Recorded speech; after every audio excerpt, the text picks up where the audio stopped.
नमस्कार, मैं हूँ प्रीति सिंह और आप देख रहे हैं हल्ला बोल न्यूज। आइए बिना देर किए शुरू करते हैं अब तक की 10 बड़ी खबरों को।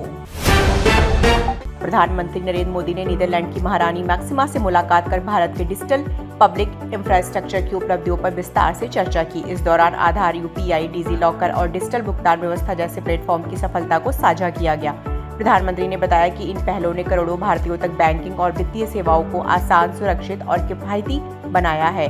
दोनों नेताओं ने डिजिटल इनोवेशन, वित्तीय समावेशन और भविष्य की तकनीकी साझेदारी पर विचार विमर्श किया।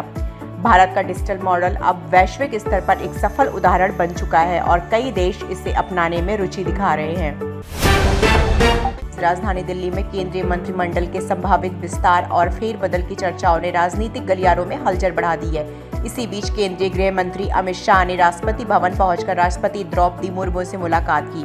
राष्ट्रपति कार्यालय ने इस मुलाकात की तस्वीर सोशल मीडिया प्लेटफॉर्म पर एक्स पर साझा की, जिसके बाद राजनीतिक अटकलें और तेज हो गई है। हालांकि मुलाकात एजेंडे को लेकर कोई आधिकारिक जानकारी सामने नहीं आई है। माना जा रहा है कि आने वाले दिनों में मंत्रिपरिषद में बदलाव या नए चेहरों की जिम्मेदारी मिलने को लेकर बड़ा फैसला सामने आ सकता है। राजस्थान सरकार ने आपातकाल के दौरान जेल जाने वाले लोकतंत्र सेनानियों के लिए बड़ा फैसला लिया। मुख्यमंत्री भजनलाल शर्मा ने घोषणा की कि अब लोकतंत्र सेनानियों को हर महीने 25,000 रुपए पेंशन दी जाएगी। यह घोषणा संविधान हत्या दिवस और लोकतंत्र सेनानी सम्मान समारोह के दौरान की गई।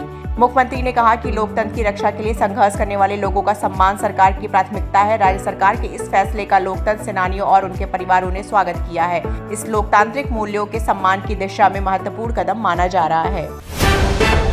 आंध्र प्रदेश के मुख्यमंत्री एन चंद्रबाबू नायडू ने देश में नदी जोड़ो परियोजनाओं को भविष्य के लिए बेहद अहम बताया है। तुंगभद्रा परियोजना के 33 नए क्रेस्ट गेट के उद्घाटन के बाद उन्होंने कहा कि गंगा और कावेरी नदियों का मिलन भारत की तकदीर बदल सकता है।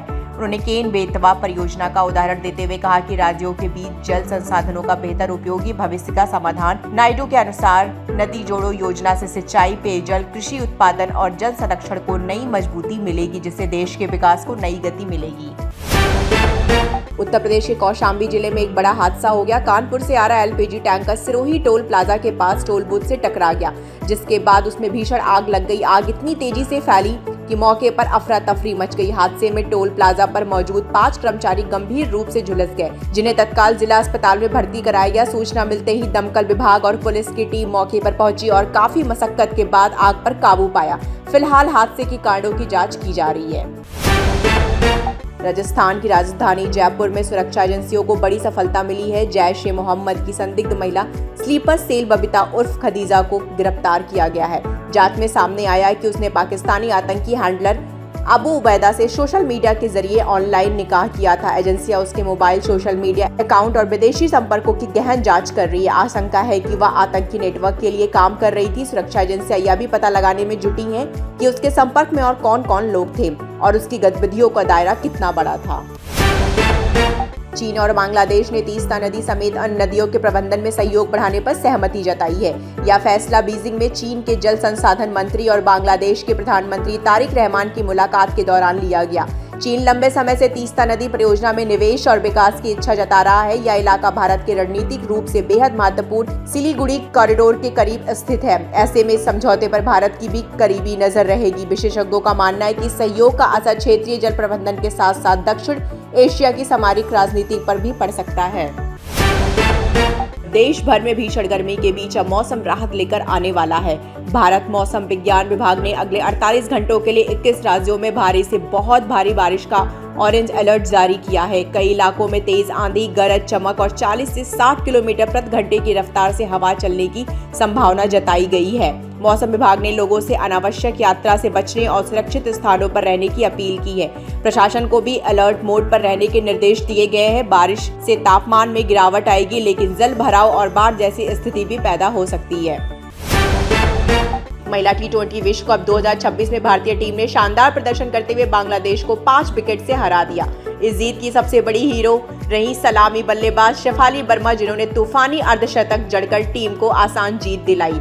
पहले बल्लेबाजी करते हुए बांग्लादेश ने 20 ओवर में 8 विकेट 136 रन बनाए। जवाब में भारत ने महज 16.5 ओवर से लक्ष्य हासिल कर लिया। इस जीत के साथ भारत के 6 अंक हो गए हैं और सेमीफाइनल में पहुंचने की उम्मीदें भी बरकरार हैं। अब टीम इंडिया की अगली और सबसे अहम चुनौती ऑस्ट्रेलिया के खिलाफ होगी। बॉलीवुड सुपरस्टार अक्षय कुमार की बहुप्रतीक्षित comedy film welcome to the jungle आज सिनेमाघरों में रिलीज हो गई है। फिल्म में अक्षय कुमार के साथ कई बड़े सितारों की लंबे स्टारकास्ट देखने को मिल रही है। दमदार कॉमेडी, शानदार लोकेशन और मनोरंजन से भरपूर कहानी के साथ फिल्म दर्शकों को ध्यान खींच रही है। शुरुआती प्रतिक्रियाओं में फिल्म को फैमिली एंटरटेनर बताया जा रहा है। लंबे समय बाद कॉमेडी जॉनर में वापसी कर रहे अक्षय कुमार से दर्शकों को काफी उम्मीदें हैं। अब सबकी नजर फिल्म के पहले वीकेंड के बॉक्स ऑफिस पर कलेक्शन पर टिकी हुई है।